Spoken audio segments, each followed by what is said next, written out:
So இந்த question என்ன கொடுத்துருக்காங்கன்னு பார்த்தீங்கன்னா ஒரு கெமிக்கல் ரியாக்ஷன் வந்து கொடுத்துருக்காங்க. அது என்ன கெமிக்கல் ரியாக்ஷன் பார்த்தீங்கன்னா ரஸ்ட் ஃபார்மேஷன். ரஸ்ட் ஃபார்மேஷன் வந்து பார்த்தீங்கன்னா டெல்டா எஸோட வேல்யூ நமக்கு எவ்வளோ இருக்குதா மைனஸ்ல வந்து இருக்குது. ஆனால் இது வந்து ஸ்பான்டேனியஸாக இருக்குது ஏன் அப்படின்னு வந்து கேட்டுக்கிறாங்க. ஓகே, அப்போ நம்ம இதுல நம்ம என்ன தெரிஞ்சுக்கலாம், டெல்டா எஸ் வந்து நமக்கு வந்து பாசிட்டிவா இருந்தால் தான் அது வந்து ஸ்பான்டேனியஸாக இருக்கணும் அப்படின்றத சொல்ல வராங்க. ஓகேவா, அப்போ அந்த டெல்டா எஸ் வந்து நெகட்டிவா இருந்து ஏன் நமக்கு வந்து ஸ்பான்டேனியஸாக இருக்குதுன்னு பார்த்தீங்கன்னா இது வந்து பார்த்தீங்கன்னா இந்த ரியாக்ஷனுக்கான என்தால்பி, அதாவது பார்த்தீங்கன்னா சிஸ்டத்தோட என்தால்பி.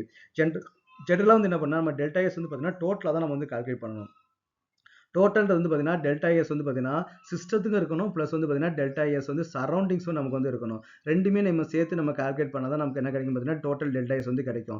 இங்கே சிஸ்டத்துக்கு மட்டும் தான் நமக்கு எவ்வளோ கொடுத்துருக்காங்க, -549.4 வந்து நமக்கு கொடுத்துருக்காங்க.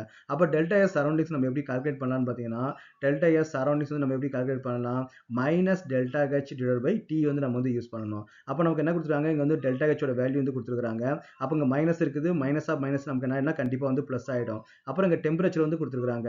அப்போ நீங்க டெம்பரேச்சர் நீங்க டிவைட் பண்ணீங்கன்னா ஓவரால் நமக்கு என்ன வேல்யூ கேட்டா இங்க வந்து ஒரு பாசிட்டிவ் வேல்யூ வந்து கிடைக்கும். அது வந்து ரொம்ப ஒரு பெரிய வேல்யூ வந்து நமக்கு வந்து கிடைக்கும். ஏன்னா இங்க 10 to the power 3 கொடுத்துருக்காங்க இல்லையா, அப்போ நம்ம வந்து 3 0 ஆட் பண்ணும்போது கண்டிப்பா ஒரு பெரிய வேல்யூ வந்து கிடைக்கும். அப்போ அந்த வேல்யூ நீங்க வந்து இங்க சப்ஸ்டியூட் பண்ணீங்க அப்படின்னா, இப்போ ஃபார் எக்ஸாம்பிள் இங்க கிடைக்கிற வேல்யூ வந்து ஒரு எக்ஸ் நம்ம சப்ஸ்டியூட் பண்ணோம்னா அந்த எக்ஸ் நீங்க சப்ஸ்டியூட் பண்ணும்போது டெஃபினட்டா இங்க வந்து நமக்கு வந்து பாசிட்டிவ் வேல்யூ வந்து நமக்கு வந்து கிடைச்சிடும். அப்போ பாசிட்டிவ் வேல்யூ கிடைச்சா நமக்கு வந்து ஸ்பான்டேனியஸா வந்து இருக்கணும்.